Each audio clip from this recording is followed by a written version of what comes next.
Tampefra no washe ama nasai Justice Paul Bafo Boni Abrama Megatrudu ya jina na banwa kese no edi efri ne nsem no ene eboni din na yeboni din na ho akohia so okopie mo ewo mrahye bedwam ema emrahye bedwamfo etoto nano okopie mo ewo emrahye bedwam ma wo matoto nano ama ya gina tumu eti na ho akohia se wo so afena kese mu no wo shai se Chief Justice foforo ewo mayimu na no ne ko so ewo enura mampanyi kasa eno ochese atemmuo adwuma no enyade se aban de ne ho bewurawura mu na mmom no ombema wo maye modwuma kwantonkore is supposed to operate independently, and yet they have to collaborate in order to serve the common good.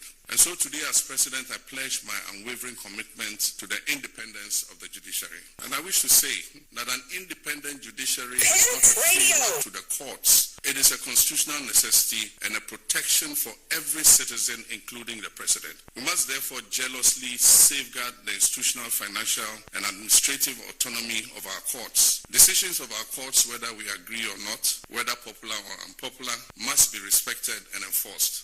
This is the bedrock of the rule of law. And I'm confident that under your leadership, my Lord Chief Justice, the judiciary would have continued to uphold its constitutional mandate without fear or favor, and as you said in your oath, without affection or ill will. In recent years, public institutions worldwide and in our own country have been questioned, scrutinized, and sometimes criticized. Our people want institutions that work, but they also demand institutions that they can trust. The judiciary in particularly must be above reproach. Adeshia anyway Ghana Mampanyin John Dramani Mahama Abrana was ama Chief Justice Fofra ye no aso afenemu na wasai ede ache Ghana fo na wahye na dwuma ase ena wode sansem we nyina da etu eja na enu achi no ena wode to Justice Paul Bafo Boni enim se wonhwe se emudia ekura no efri emretenten ebesi enne no obekuta samudie nemo na wode aye adwuma ede asom Ghana fo na Ghana fo enye gidie sonko ene awehemu ewonimu keta ahye ene proyedie wontwe ne ho mfiri ho. One single act of corruption by a judicial officer can undermine years of hard work and erode public confidence in the entire system. My Lord Chief Justice, one of your most urgent tasks is to strengthen integrity within the judiciary. And this includes, firstly, firm but fair disciplinary standards for judges and staff. Secondly, transparent and predictable procedures for case assignment and management. Thirdly, strong internal mechanisms to address allegations of misconduct. And fourth, a culture where ethical conduct is rewarded and wrongdoing is swiftly sanctioned. Our citizens must know and feel that justice in Ghana is not for sale, and that no one, regardless of their power or status, is too powerful or too humble to be held accountable under the law. Justice must not only be fair, it must also be accessible, it must be timely, and it must be affordable. Too many of our fellow citizens still experience justice as something that is distant, that is slow, and financially burdensome. Court adjournments, delays in delivering judgments, and complex procedures can turn our courtrooms into places of frustration rather than places of hope. I therefore urge you, my Lord, in collaboration with the Judicial Council and the Bar, to prioritize the reduction of case backlogs through innovative case management systems. Anyway, Ghana, ye Mampanyin John Dramani Mahama, na no esi no, and a Chief Justice Onwa Abefa Afnano na washaye, then and nay Yajina Tumo se Omra Atemo Jumani Moma ye penny Pamashe, na and Totuye Intime and Kosu Justice Paul Bafo Boni, and so Ekasa ye, na Nenkasa Yemunon washa Ghana for a name and Penny Ebase, Wabeye a Jumana said ye nimne dadana and yad yes wadin ye maniema bi ebe for and woman ni dina ekutano eho atofi sabi nemum obeye jumano na asogana for any. Your Excellency, my vision for the judiciary is that of a service-oriented institution, courts that are efficient, transparent, and respectful of all persons, judges and staff who uphold high ethical standards, treat litigants with dignity, and apply the law without fear or favor. A judiciary that works not for political ends, but for the cause of justice. I envision a Ghana where justice is not delayed or denied, where the cost, distance, and complexity of going to court are no longer barriers to fairness. I envision judges who are independent, yet humble, fearless, yet fair, learned, yet compassionate. I envision a system where alternative mechanisms of dispute resolution complement the formal courts and relieve the strain of backlog. I envision courtrooms where respect reigns, where are not intimidated, where the language of justice is not but comprehensible to every Ghanaian. I pledge to support the uplifting of court infrastructure, the continuing training of judges and staff, deployment of information and communication technologies to improve case flow and increased outreach to the citizenry. Na enwachi and Chief Justice ede eka ho biom se ebu ni anidie esefata obia ewo omayi mu enti eneya yabo ne se Chief Justice ne nyese wo bemema ne homne so no abetietie nipa fo ahodie so emfa ho ene obiti bia wo mu ene baabia wo fure edin a wo ana edin a wo ni ebu ni anidie bia esefata Ghana ni bia no ode bema no. Your Excellency, as Chief Justice, I recognize that every court in our land, from the smallest magistrate court to the highest tribunal, holds a sacred duty to ensure that the rights, liberties, and human dignity of Ghanaians are respected and protected. It is not the law alone that matters, but how the law is applied, how justice is dispensed, which enshrines not only rights, but also responsibilities. Our judiciary must be independent, impartial, and accessible. It must not serve the powerful or the connected at the expense of the weak and the vulnerable. It must resist any incursions on its freedoms, but also embrace accountability, transparency, and continuous reform. In recent times, many Ghanaians have expressed concern about delays, access, and perceptions of fairness in our courts. I wish to confront those concerns head-on. The judiciary must not only be seen to be fair, but must be fair, clearing backlogs, reforming processes, promoting alternative dispute resolution where appropriate, harnessing technology, and ensuring that ordinary citizens can approach the courts with confidence. These are not optional add-ons, but they are imperatives. Enia yeti ye sesia ye Chief Justice Paul Bafo Boni na yanko galamse mo ensemwen galamse kono akoye kona enia ya twetwe ni bia se ne abasa da bia da ye bo ho dawuro se wono mu a wo mafa to mo so mbese ye nkwaye eni ye nsuo no wo munyan esanse sa ne ye no ene Ghana mamra ebo ebra na onimanyamfo Peter Tubu a Vice Chairman Emma Parliament Defense and Interior Committee wano ena kasa afa galamse kwa aban eswaye ewo so no so wase ye shrine ne kokase pa na yema asrafo de wo ho gimo eye pa se aban ate 9 moso na wo mo hwe se galamse yi ye betimi etu ase na momo wo mo hwa aban hwe so de bi beka ho na wode bi ka ho no so na eniema esefata wo mo na wo de beko akono no so wo hwe se ni nyina ode beka ho. The fight against galamsey is basically on 3 pillars, and I want to talk about enforcement as a pillar. NAMOS has been established to deal with the enforcement component of our fight against galamsey. A 400-man force, which I am proposing, His Excellency the President, if he's listening, I am proposing that we increase the force strength to 1,000. And apart from the force strength of 1,000, let's give them what they require. You see, we train soldiers for war. Soldiers are trained for war. And in this modern era, you can actually be trained as a soldier and serve for 24 years and retire without ever going for a single war. But the war trend is changing. The nature of war in this modern world is changing. It's no longer military of a country attacking another military of a country. What is happening in the galamsey front? The level that this is destroying the country, as we all agree. And you want the armed forces to get in there and do what they know doing best. Raise it to 1,000, give them full retooling, give them enough resources, and give them a mandate, clearly define rules of engagement, and give them timeline. For instance, let's give them 1 year from January 2026 to 31st December 2026. We clearly define timeline. I'm sure about the end of December 2026, you begin to show the power of the Ghana Ghana Armed Forces and how useful they are in the fight against galamsey, very particularly the enforcement component. But if you use the armed forces to succeed in the enforcement component, we need to begin to talk about the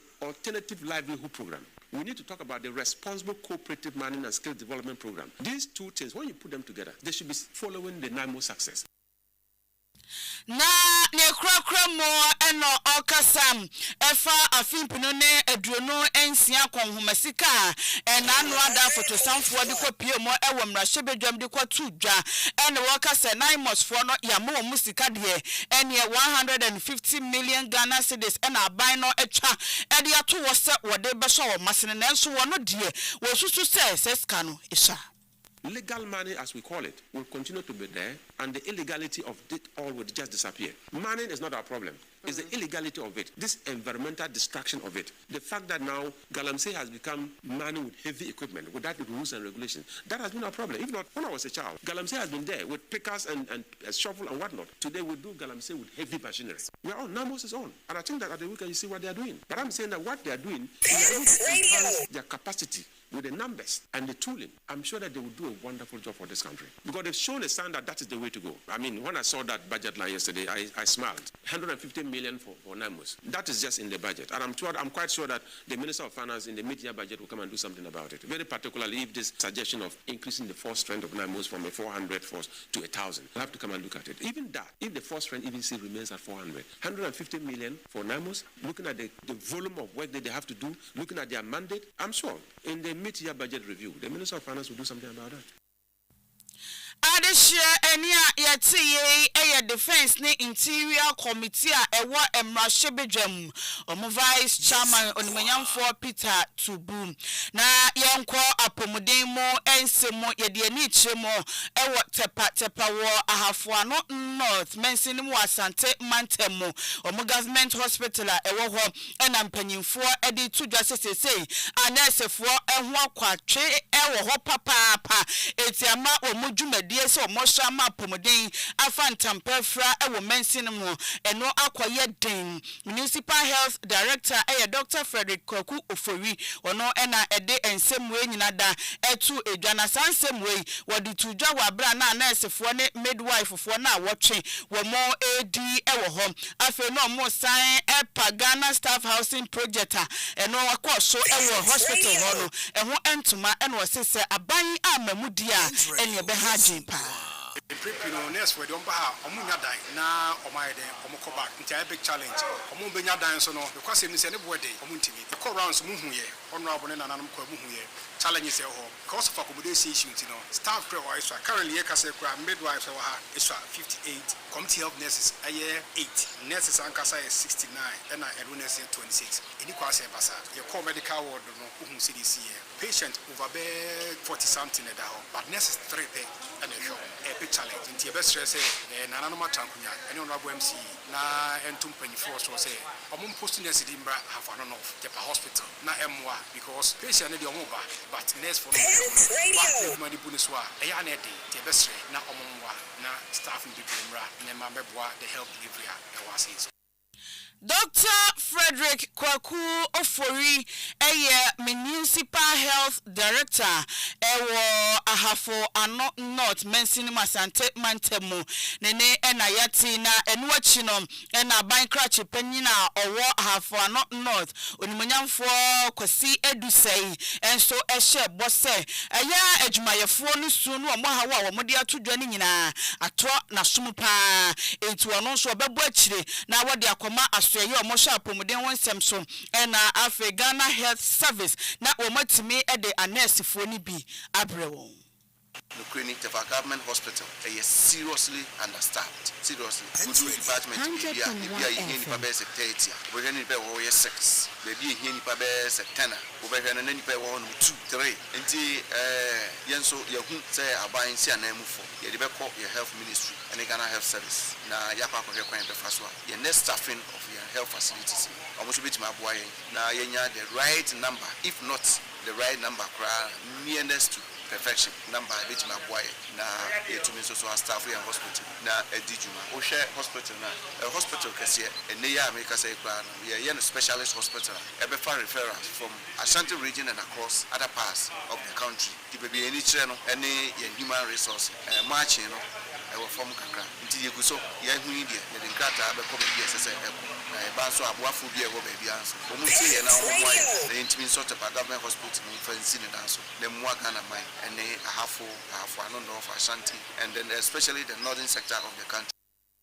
Ahafono north abankrachi panyina wo eye onimonyamfo kwasi edusei nyene ena yatie yede kase ne kopiemo ewo frawo mantem ni mo ena oti mantem mo enti ya efri wo eba efri koko board fo akache na wo monsem a wo mo kan se enipa bi fa kuntuna se ewia koko efri wo mayimu ede kwa amana ne koton egisikado so podigu mo botom abra mu akonta bia emfanchiro mino eno so enega na mamra no ebobra pa wunya koko na beton wa ewose wo ma aban na toni etu awoka ansa na beko amanone a akọ na eso se wo fa kwati kwa so na wodi kokko pie mu ewo amanone na akokoton ne echewodi a ene emra no ene obeko ahye na no ena wodi tudwa sesa amantam mienu wei eyade a ekoso wo a emfie nu mu entamu koko ton no empem enso ena etimi afiri mantem mienu yimu